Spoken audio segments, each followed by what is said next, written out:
Okay, good evening, ladies and gentlemen. I am tonight's entertainment, and today I will be explaining my strategy as requested by some folks in my comment section. First I'll go over this page over here, which is what you guys don't see in the videos. This is on, I keep this on the monitor to my left.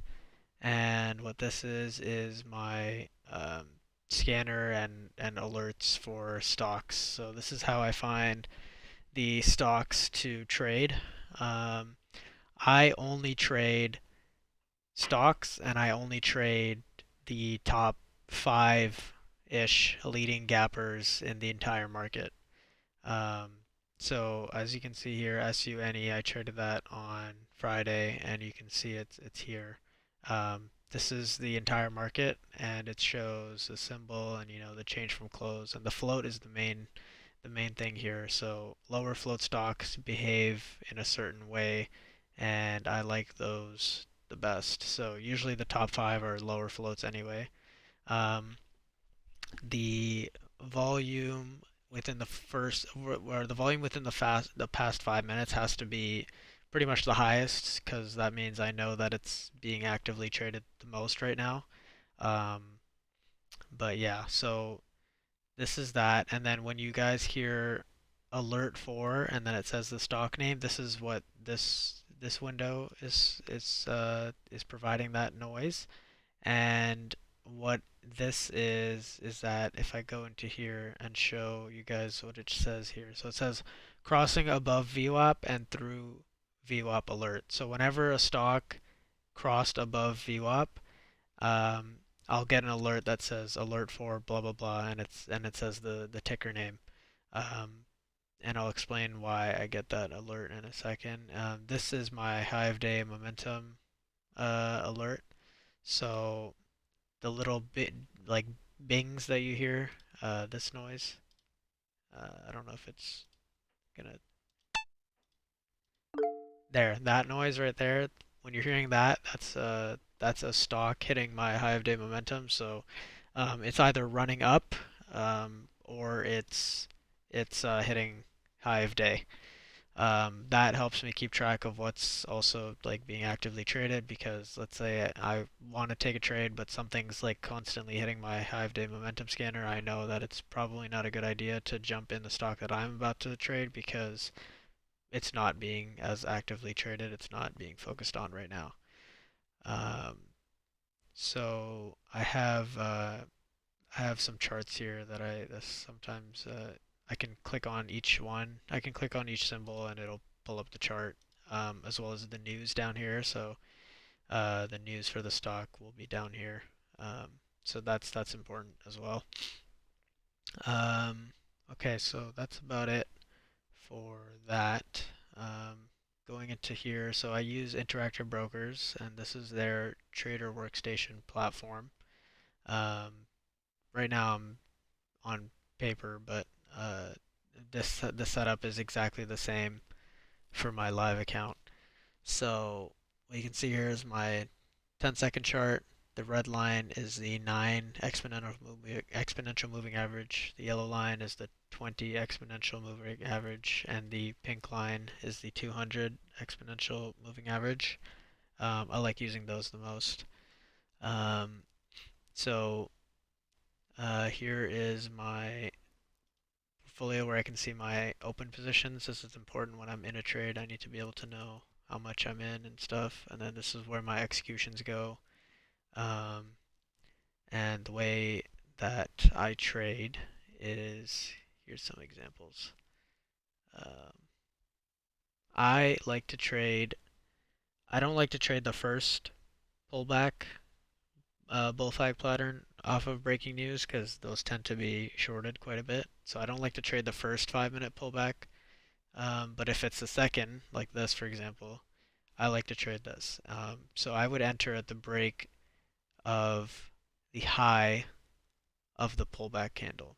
So let me find a good example here. So if I go to SUNE, yep, okay. So if I open trading view.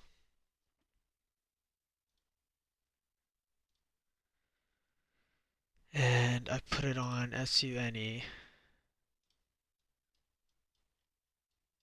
So I would be, this is exactly how I did take the trade on Friday, as you guys might have seen in my video. I bought as soon as this candle went over the high of this candle, which is, oh shoot, I just realized my overlay is on. Give me a second, I can get rid of that. Did it get rid of it? I can't tell if it got rid of it. Um, all right, whatever. You guys might have to just deal with it. Anyway, the high of this candle is 0.3966. So as soon as this candle makes a new high above that is when I bought. And it has to be, a good looking pattern. So let me close these. So notice how these two patterns look almost exactly the same. Like it's a nice impulse green candle, strong green candle, and then there was like a doji red candle. There's a doji candle here, and then a bottoming tail candle for the next one, and then as soon as the as soon as the first candle makes a new high, that's when I enter. And what I do is I used to use a one-to-one profit to loss ratio, but with commissions, it makes it sort of like hard.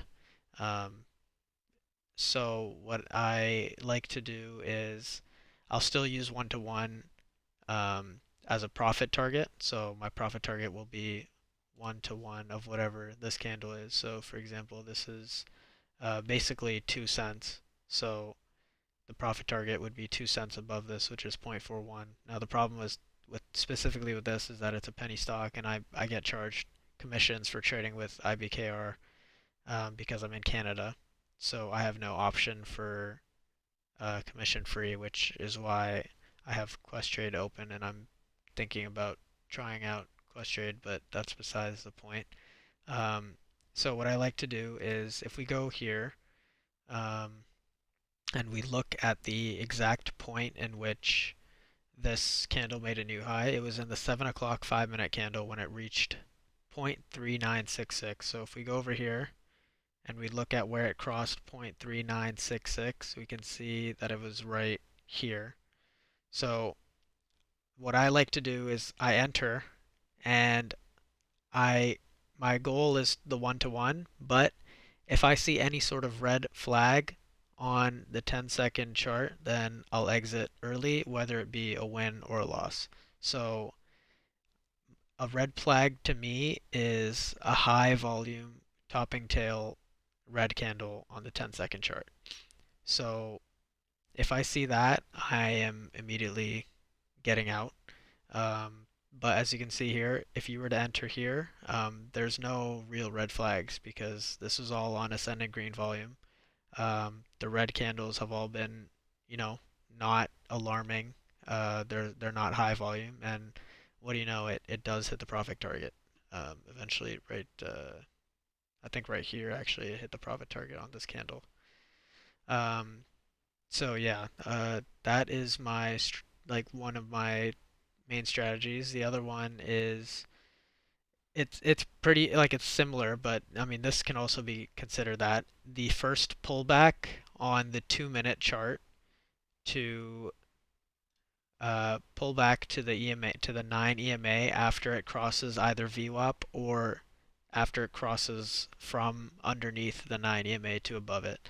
So I'm gonna find some examples of that right now. So if I go into my two setups, you can see, so this was from Friday, and unfortunately I didn't trade this one because of how small the actual move was. But if I go to SUNE and I look at right here, so on the 2-minute chart, see how it crossed above the 9 EMA and then it pulled back to it?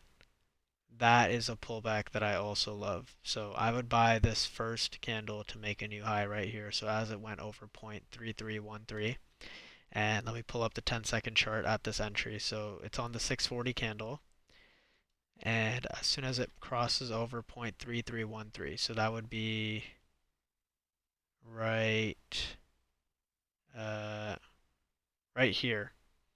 So as soon as this candle goes above there, as you can see, there's no red flags. I mean, this was on kind of high volume, but it's a tiny red candle, and there's been no red flags up until right here. So as soon as this candle would close, I would have exited. But at that point, it had already hit the profit target because as you can see, as I'm hovering over here, it's all the way up here, and that's a 1-to-1 profit to loss ratio. Now, the other trade that I could have taken here is this one, but I don't know if I would have traded that just because my win percentage is less on these very non-obvious ones where when it is obvious where it just crossed VWAP and it just crossed the 9 EMA, then it seems to work quite a bit. So I'm going to find another example.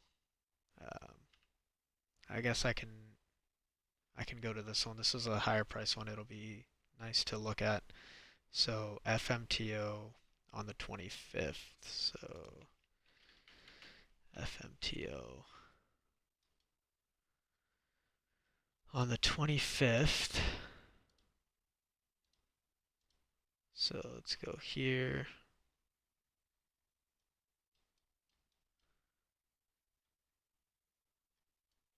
All right, so right here, like this is perfect. So as you can see, it crosses from uh, below VWAP and below the 9 EMA, and then it pulls back to the 9 EMA, and then you buy the first candle that makes a new high here. So that would be at the break of $8.02. So if I look at the 734 candle, where it breaks $8.02, you can see that it's right. So this tapped 802, but it didn't go through yet. So I would buy this candle, and I would buy here, and I would hopefully have a profit target of around, it'd be 1-to-1, so that's 37 cents. So at 839 would be the profit target. And as you can see, it literally worked immediately. So this was an instant winner, 839 right here, because the high of this candle is 840, um, which is, so the profit target would be up here. So I would have already hit it. But let's say it didn't, and I see, I'm trying to find a bad candle. Yeah, I guess it'll be hard to find a bad candle. I guess here. So let's say I entered right here, and then I'm in the trade, and I notice this candle.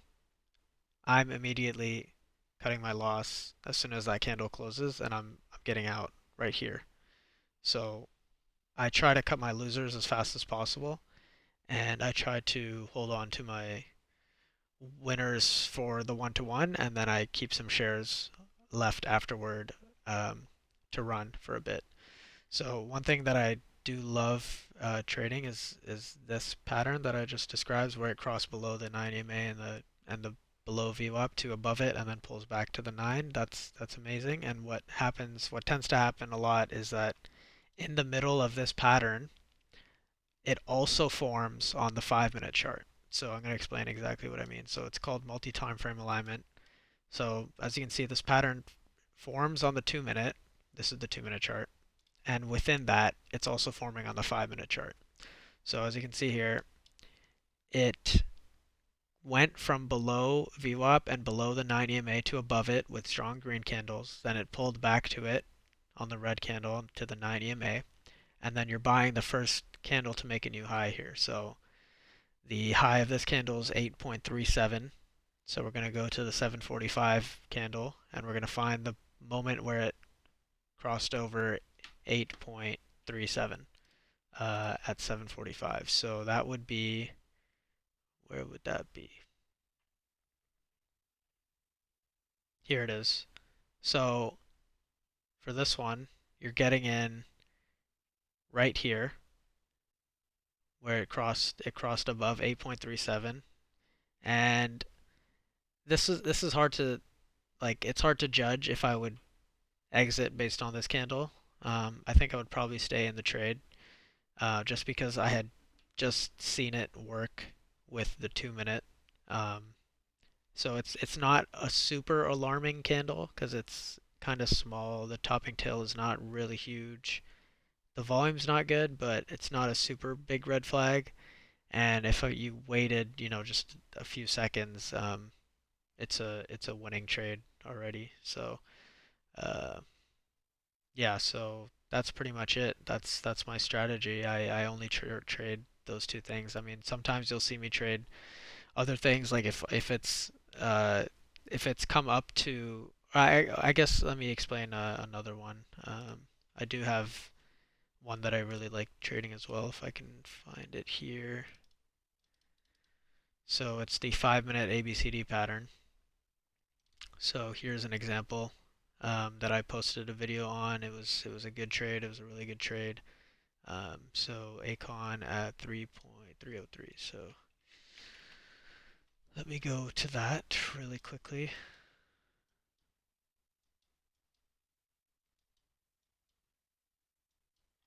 Okay.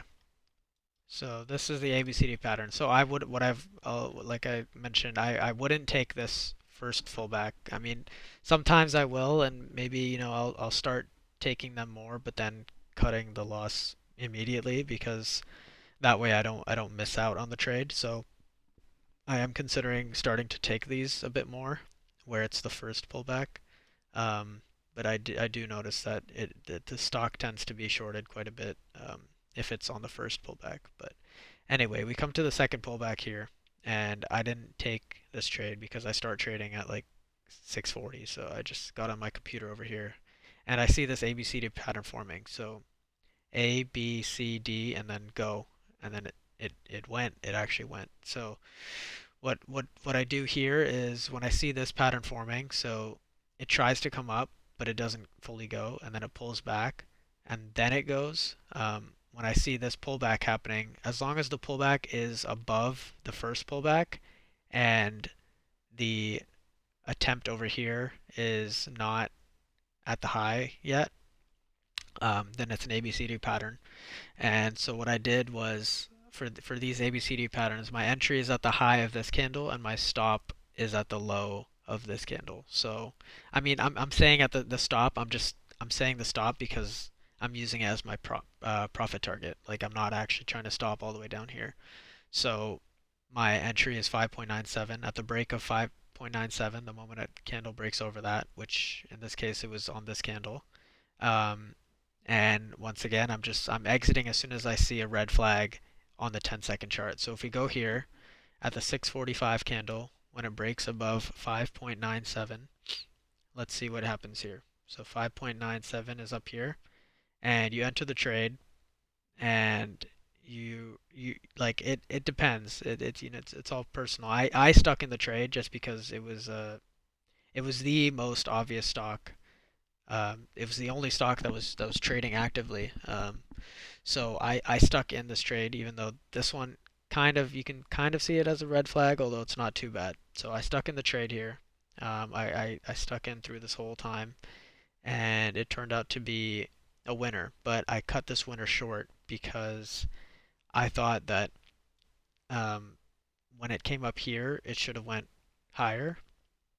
Uh, my profit target was 6 point, let me see, 5.57. So it was like 6.47 or something. So right here on this candle it hit it, but it took a while to get there, and I thought that on this candle it should have went, so I did take some profit here. But it was a winning trade, and there wasn't really a super red flag, although this candle could be seen as that. But I did stick in the trade just because of how much conviction I had that it was the most obvious stock and it was being actively traded the most. Now, one thing I'll say is that coming into 7 a.m. is when I see the highest percentage, the highest win percentage of my setup. Um, and that's just because most retail traders come online at 7 a.m., including Questrade, which is something I don't like. Um, so it provides the easiest stocks to trade and setups to trade because everyone's focusing on one stock pretty much as we come into 7 a.m. and you get a burst of volume there, and it's good to see. Even this trade, I'm trying to remember what it was. It was a 5 minute. Um, let's see where it is. Yeah, so the trade I just showed you, SUNE, that was right at 7 a.m. So again, it just goes to show that 7 a.m. is like sort of my best performing window of time. But obviously, I'll sit here until 10, 11. Sometimes most of the time I have a meeting at 9:30 or 10. So it just depends on the day. But uh, yeah, that's pretty much it. Um, that's my strategy. Uh, that page that you guys saw earlier is what I use to look at stocks to trade. I only trade the top five leading gappers in the whole market. They have to be the most actively traded 5 minute volume, and I only trade a few patterns, and that's about it. I try to cut my stop. I try to cut my losses as soon as I see a red flag on the 10-second chart, and I try to hold on to my winners for a 1-to-1 ratio based on the pullback candle. Uh, so yeah, that's about it. And if you guys have any questions or want me to make videos on something else, then just let me know. All right, thanks for watching. Bye.